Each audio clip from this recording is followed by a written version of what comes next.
और बहुत बहुत आभार। गुरुदेव, वैसे तो कोई शंका बची नहीं, क्योंकि मैं जब से ये प्रोग्राम देख रहा हूँ लाखों शंकाओं का समाधान आपने कर दिया है, तो ऐसी कोई अंदर की तरह से कोई चीज़ तो नहीं है। लेकिन एक जो दैनिक जो मैं प्रयोग करता हूँ पिछले 7 महीनों से, भावना योग का, और करीब जो आपने बोला था उसमें कुछ कीवर्ड्स को यूज़ करने के लिए, तो मैंने उसका प्रयोग किया।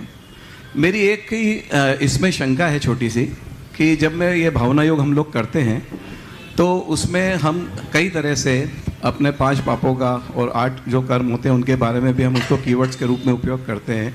क्रोध, माया, मोह, लोभ, सभी के ऊपर बात करते हैं। तो क्या ये जो हमने काम किए हैं जब से हम जन्म लिया तब से अब तक, और जो भी हमसे कुछ गलत काम इस तरह कोई चीज़ें हुई है, तो उसके लिए प्रायश्चित भी होता है, या हमारे पूर्व के कर्मों के ऊपर भी उस चीज़ का प्रायश्चित होता है?